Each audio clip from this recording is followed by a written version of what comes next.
सतगुरुदेव की जय। बंदी छोड़ कबीर परमेश्वर जी की जय। बंदी छोड़ गरीबदास जी महाराज जी की जय। स्वामी रामदेवानंद जी गुरु महाराज जी की जय हो।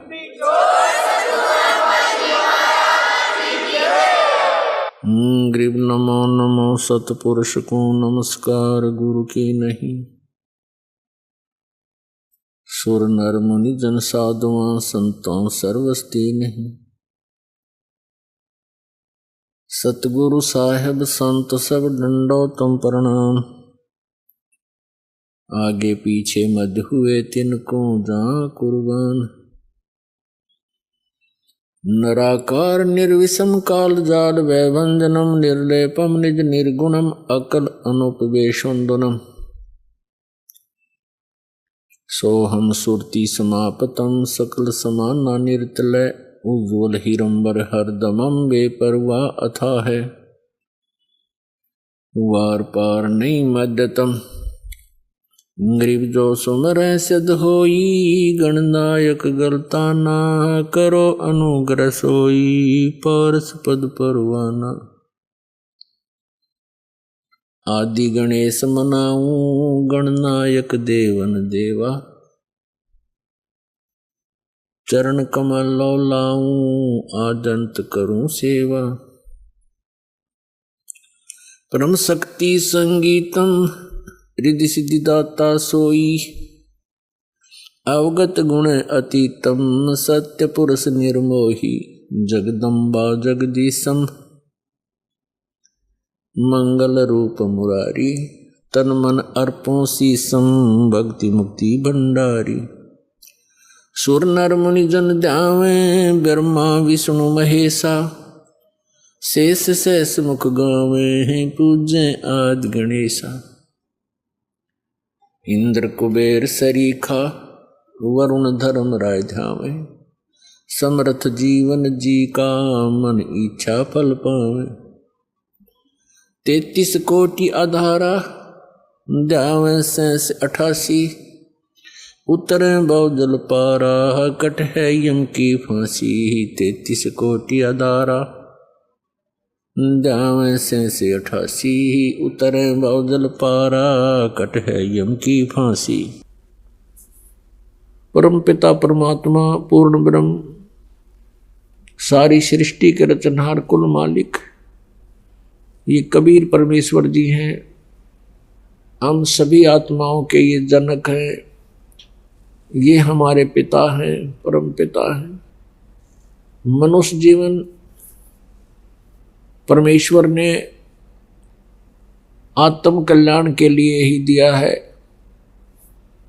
लेकिन हम आध्यात्मिक ज्ञान से अपरिचित होने के कारण हमने मनुष्य जीवन का उद्देश्य कुछ अन्य ही मान रखा था। सत्संग में आने से परमेश्वर कबीर जी के विचारों से परिचित होने से तत्व ज्ञान की रोशनी में हमें ये दिखाई देने लगा कि मनुष्य जीवन का कार्य एक बहुत ही अनमोल था, जो हमने किया नहीं। कोशिश हम कर रहे थे तो वो शास्त्र विरुद्ध कर रहे थे, जिसका कोई लाभ नहीं था। पुण्यात्माओं, परमात्मा का पाना बहुत ही आसान है। ये विश्वास होना कि जो साधना हम कर रहे हैं ये ठीक है या नहीं। ये विश्वास होना कि जिसको हम इष्ट रूप में मान रहे हैं ये समर्थ है या नहीं। ये विश्वास होना अनिवार्य है। फिर तो बहुत ही आसान है परमात्मा को पाना। जैसे आज सत्संग में आपको सुनाया था, श्रीमद् भगवत गीता अध्याय नंबर 4 के श्लोक 25 से लेकर 31 तक बताया गया है कि कोई देवताओं की पूजा करते हैं, कोई हठ योग करते हैं, कोई केवल योगासन करते हैं, कोई प्राणायाम ही करके अपना मोक्ष मानते हैं, कोई यज्ञ करते हैं, हवन यज्ञ करते हैं, केवल इसी से कल्याण मानते हैं। कोई तीक्ष्ण अहिंसावादी व्रत रखते हैं, जैसे मुंह के पट्टी बांध के नंगे पैरों घूमना के कोई जीव हिंसा ना हो जाए, इसी से मोक्ष मानते हैं। कोई स्वाध्याय ही करके अपना कल्याण समझता है। अब परमेश्वर ने आकर के अपने मुख कमल से बोली अमृतवाणी में ये विस्तार के साथ बताई कि जो साधनाएं आप जी कर रहे हो ये शास्त्र विरुद्ध है, ये साधनाएं करनी चाहिए, ये नहीं करनी चाहिए। कारण क्या रहा कि काल भगवान ने अपनी सूझबूझ से सभी प्राणियों को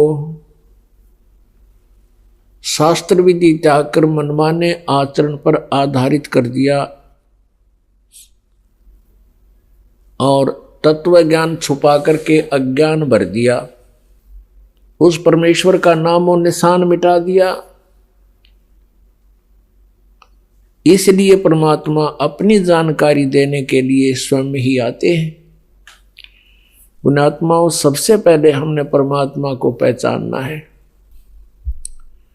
उसके बाद तो सिंपल सी बात है, हमें ये पता चल जाएगा कि किन किन महापुरुषों को परमात्मा प्राप्त हुआ, उनकी वे ऑफ वर्शिप कौन सी थी, तो हम आसानी से समझ जाएंगे कि हम भी उन्हीं की तरह साधना करें तो हमारा कल्याण संभव है। पुण्यात्मा, परमात्मा की जानकारी हमें कहाँ से प्राप्त हुई थी? जो बहुत बड़े मंडलेश्वर कहलाते थे, अपना एक विशेष ज्ञान जानते थे, बताते थे। वो कहते थे कि हम वेदों के अतिरिक्त किसी भी सदग्रंथ को सत्य नहीं मानते। वेदों में सत्य ज्ञान है, बिल्कुल सही है। और वो स्वयं वेदों से परिचित नहीं थे कि ये पवित्र वेद हमें क्या जानकारी देते हैं। तो इनमें परमात्मा का बाय नेम परिचय है, नाम सहित परिचय है। परमात्मा कैसी लीला करते हैं और वो जानकारी भी वेदों में है, संक्षिप्त में है, कोड वर्डों में है। और सूक्ष्म वेद में जो 5वां वेद है, सच्चिदानंद घन ब्रह्म की वाणी, उसमें परमेश्वर की लीला, परमेश्वर की महिमा बहुत विस्तार के साथ है। तो पहले हम वेदों से आपको प्रमाणित करेंगे कि कौन है परमात्मा और वो कैसी लीला करता है, तो फिर हमें विश्वास हो जाएगा कि सचमुच यही भगवान है जो वेदों में लिखा है कि परमात्मा ऐसी लीलाएं करता है और उसका ये नाम है। और फिर उन संतों जिनको वो मिले, उनकी वाणी में फिर वही ज्ञान है जो वेद बताते हैं। तो परमात्मा को पहचानना बहुत ही आसान बन जाता है। जैसे ऋग्वेद मंडल नंबर 9 और सूक्त नंबर 86 और मंत्र नंबर 26-27 में, ऋग्वेद मंडल नंबर 9 और सूक्त नंबर 82-82, मंत्र नंबर 1, 2, 3 में, ऋग्वेद मंडल नंबर 9 सूक्त 96, 96 के मंत्र 16 से लेकर 20 तक, ऋग्वेद मंडल नंबर 9 सूक्त 20 मंत्र 1 में, ऋग्वेद मंडल नंबर 9 सूक्त 1 मंत्र 8 और 9 में, और भी अनेक स्थानों पर परमात्मा के विषय में जानकारी दी है। परमेश्वर के विषय में जानकारी बताई है, वो कैसी लीला करता है, उनका नाम क्या है। तो पुण्यात्मा जो वेदों में लिखा है तो हमें सत्य मानना पड़ेगा। अभी तक तो हम कोई कुछ भी बता रहा था, हम उसी को भगवान मान लेते थे, उसी संत के वचनों को सत्य मानते थे। जो शास्त्र विधि को त्याग कर मनमाना आचरण बताता है और शास्त्रों के सदग्रंथों के विरुद्ध जो ज्ञान देता है, वो टीचर ठीक नहीं।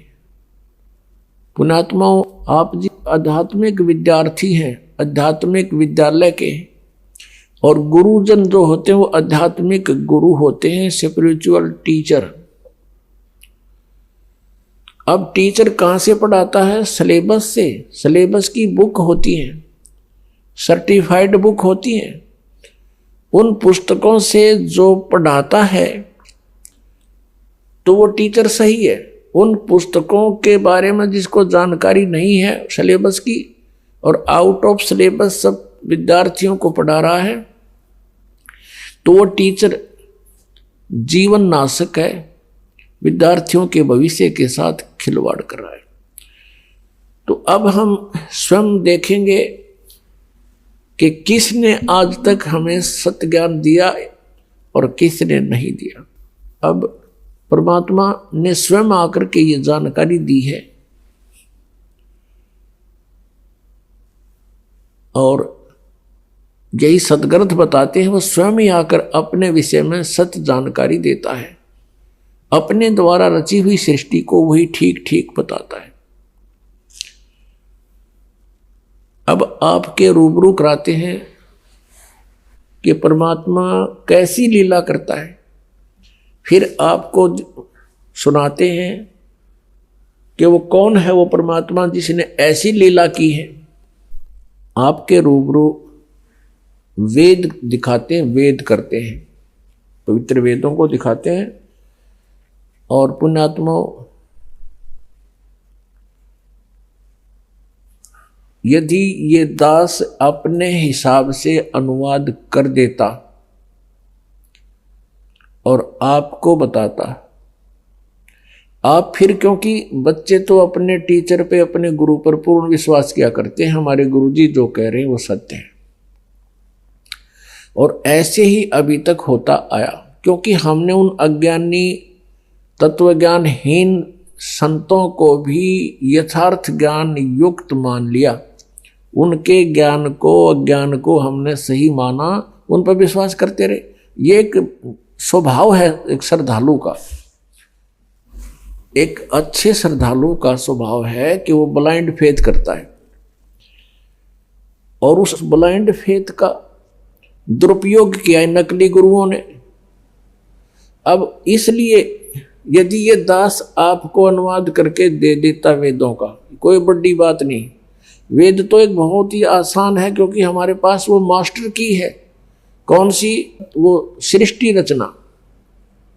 सृष्टि रचना का जब तक आपको ज्ञान नहीं होगा कि किसने ये क्रिएट किया, ये वर्ल्ड, किसने रची संसार और कैसे रचा, वो परमेश्वर ने आके बताया, कबीर जी ने, परम पूज्य कबीर परमेश्वर जी ने। और उनके सूक्ष्म वेद में लिखा है सच्चिदानंद घन ब्रह्म की वाणी।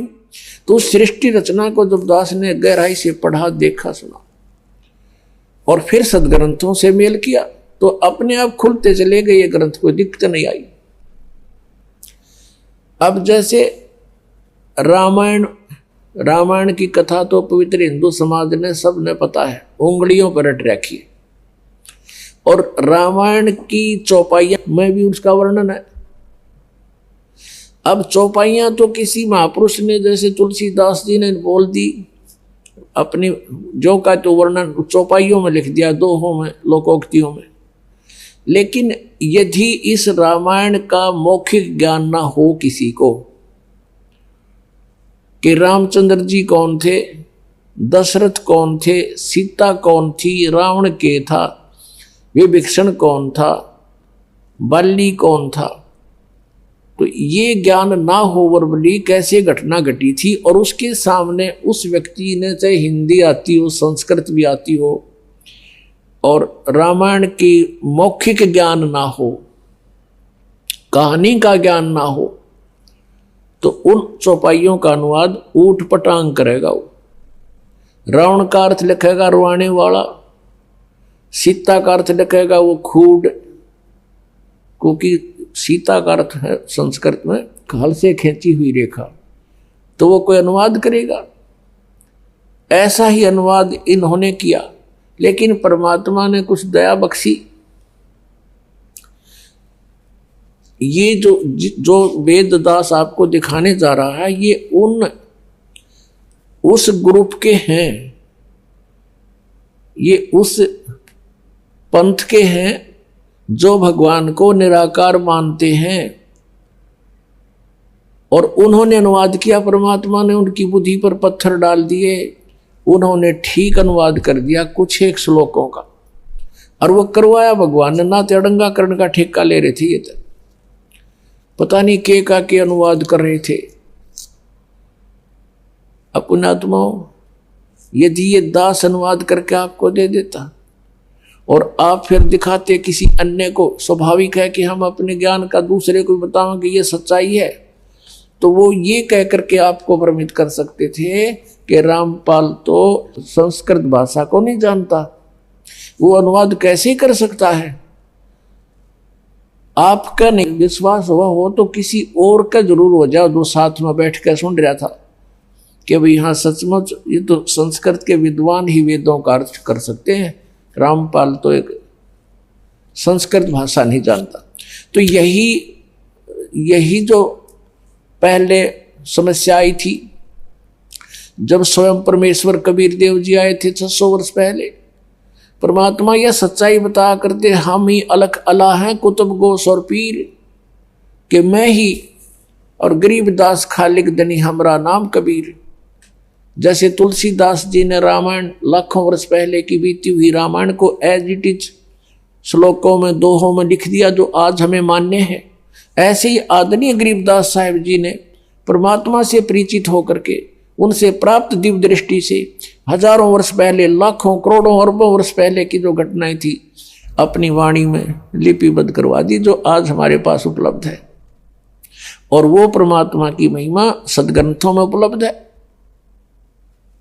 वेदों में। तो इसलिए परमेश्वर की असीम रजा अपने ऊपर कि इन निराकार मानने वालों के कर कमलों से ही लिखवा दिया कि भगवान साकार है, एक स्थान पर रहता है, वहां से गति करके आता है और अच्छी आत्माओं को मिलता है। ये मालिक की कृपा है, कबीर परमेश्वर की आपके ऊपर विशेष रजा है। अन्यथा ये दास कुछ बताता तो विश्वास कम होता, क्योंकि भगवान ने आके स्वयं कहा था 600 वर्ष पहले कि हम ही अलख अला हैं कुतुब गोस और पीर, गरीब दास खालक धनी हमारा नाम कबीर। जैसे तुलसीदास की वैसी छाप लगती है, तो गरीब दास जी कह रहे हैं कबीर साहब ये बताया करते हम ही खालक धनी, पूरे संसार के हम कुल मालिक हैं और मेरा नाम कबीर। अब देखिएगा ऋग्वेद मंडल नंबर 9 आपको दिखाते हैं। ऋग्वेद मंडल नंबर 9 10 से इकट्ठे ही जल्द है, अनुवादित है। ये देखिएगा, प्रकाशक है सार्वदेशिक आर्य प्रतिनिधि सभा, महर्षि दानंद भवन, रामलीला मैदान, नई दिल्ली। ये इनके फोन और फैक्स नंबर है। ये झूठे भी निरे थे। इन्होंने लिखा है कि महर्षि दानंद सरस्वती कृत, यानी महर्षि दानंद ने इसका अनुवाद किया, इनका कहना, लेकिन ये इन्होंने झूठ लिखा है। मुद्रक Prince offset printers 1510 Pataudi house Daryaganj नई दिल्ली। फोन नंबर इतने थे। अब इन झूठों की थोड़ी सी झूठ और दिखाते हैं। इन्होंने जो ये लिखा है कि ये महर्षि दानंद के द्वारा अनुवादित है 9-10 मंडल, ऐसा नहीं है। ये दानंद का नाम इसलिए लिखा करते थे कि इसके नाम से ये वेद इनके बिक जाया करते हैं, और श्रद्धालु ये देख कर के किसके अनुवादित हैं, अनुवादकर्ता कौन है, महर्षि दानंद है, तो आंख मीच के ले जाया करते। दानंद अगर अनुवाद करता तो इसका उड़ंगा कर जाता, वो तो कति भट्ठा बैठाने का ठेका ले रहा था। अब देखिएगा इस पे स्पष्ट किया है, यह एक ऋग्वेद का भाषा भाष्य है। ऋग्वेद भाष्य महर्षि दानंद सरस्वती, संपादक दानंद अर्पण, विश्व मानव परिषद पंजीकृत 46/5 सामुदायिक केंद्र पूर्वी कैलाश नई दिल्ली ऐसे। और ये कहाँ से छपी है? वेद सब सत्य विद्याओं का पुस्तक है महर्षि दानंद। दानंद का मानना है कि वेद में जो लिखा वो सत्य है। ठीक है, ये कहाँ से छपा है? प्रकाशक विश्व मानव उत्थान परिषद पंजीकृत, ये तो आपने पढ़ लिया। मुद्रक है कंपू डाटा सर्विसेज नई दिल्ली, ये ऐसे। अब इसकी जिल्द पर इन्होंने लिखा है, देखना यह भाष्यकार कौन है इस ऋग्वेद के, कौन कौन है? महर्षि दानंद सरस्वती, मंडल 1 से 6। बस महर्षि दानंद जी ने तो मंडल 1 से 6 मंडल का अनुवाद किया था, फिर इसकी मृत्यु हो गई थी। उसके बाद किसने किया? श्रीपाद दामोदर 7 से लेकर 10 मंडल। और इन्होंने जब 9-10 पर यह लिखा है कि महर्षि दानंद कृत, अभी आपको फिर दिखाएंगे वही ऋग्वेद जो 9-10 मंडल है, ये सर्वदेशिक आर्य प्रतिनिधि सभा दिल्ली से प्रकाशित है। तो इन्होंने झूठा लिखा है इसके ऊपर कि ये महर्षि दानंद ने अनुवाद किया, नहीं। इसके अनुवाद करता ये आपको दिखा दिए, श्रीपाद दामोदर 7वें लेकर, इन्होंने 7 से लेकर 10 मंडल तक, 7, 8, 9, 10, 4 मंडल का अनुवाद उन्होंने किया। दानंद जी ने तो केवल 1 से लेकर 6 तक रखे। ये देखिए, इन्होंने इस पर महर्षि दानंद की फीत ला दी कि इसके नाम तो ये व्याख्या करता ना, तो व्याख्या ना हो उनका। ये वही है जो अभी आपको दिखाया। और ये लिख दिया महर्षि दानंद सरस्वती कृत आर्य भाषा भाष्य, अनुवाद कहें दानंद ने कराया। अब हम अपने काम की बात पर आते हैं।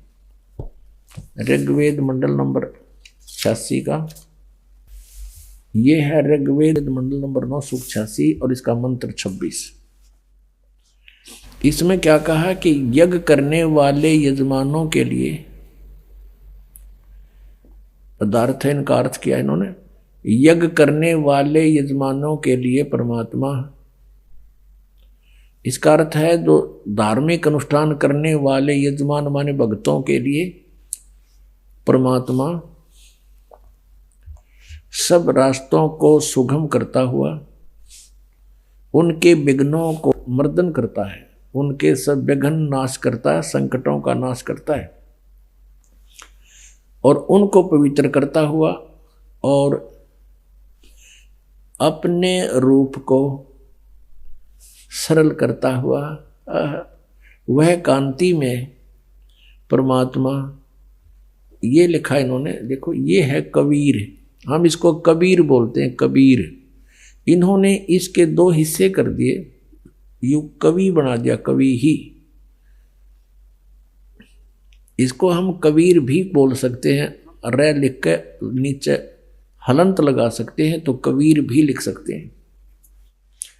तो ये इन्होंने यहां अर्थ कर दिया सर्वज्ञ, क्योंकि ये परमात्मा की महिमा की जानकारी है कि यज्ञ करने वाले यजमानों के लिए परमात्मा यानी भक्तों के लिए भगवान सब रास्तों को सुगम करता हुआ उनके विघ्नों को मर्दन करता है और उनको पवित्र करता हुआ और अपने रूप को सरल करता हुआ वह कांति में परमात्मा, यह लिखना था जो नाम लिखना था वो कबीर देव, कबीर साहब, विद्युत के समान क्रीड़ा करता हुआ वर्णीय पुरुष को प्राप्त होता है। वर्णीय पुरुष को प्राप्त होता है।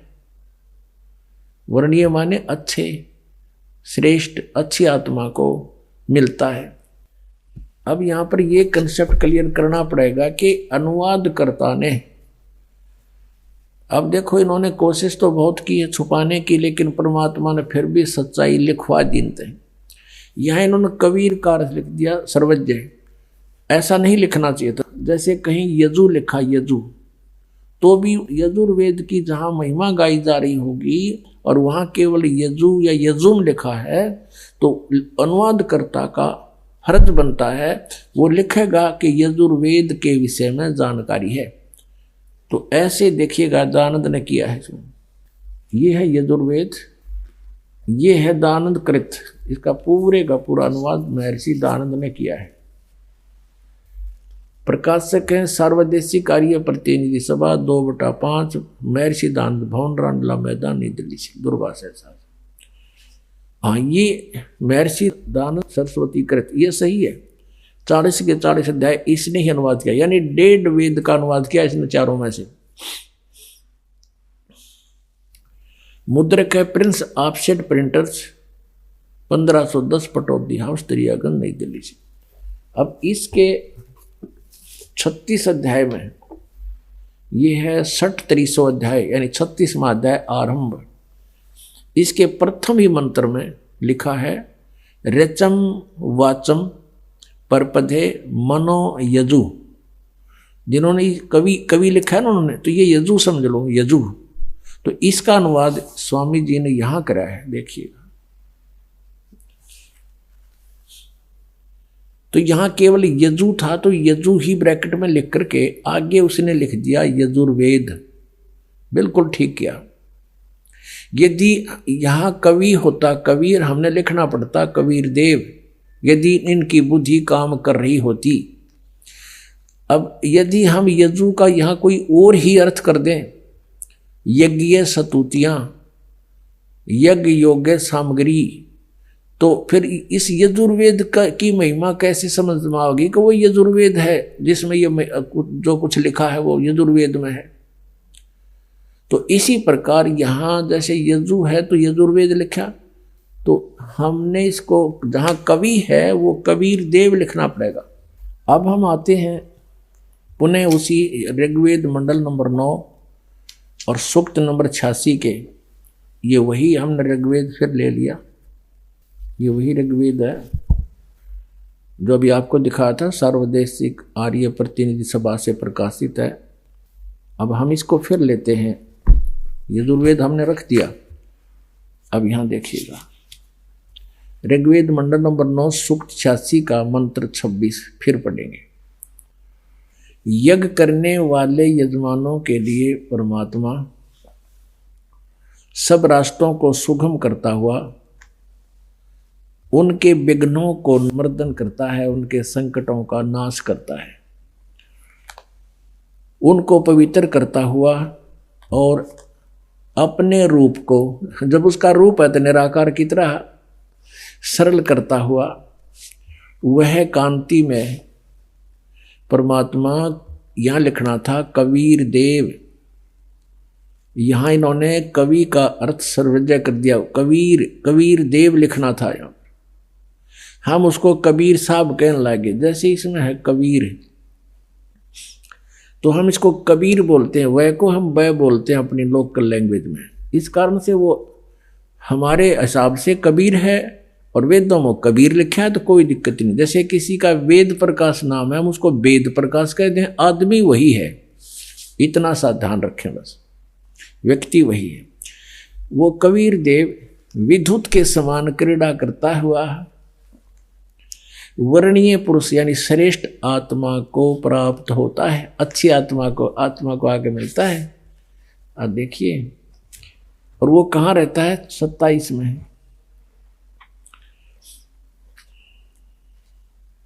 जो परमात्मा ध्यूलोक मनुष्य तेजों में सतलोक के तीसरे पृष्ठ पर विराजमान है, यानी एक स्थान पर बैठा है वो भगवान।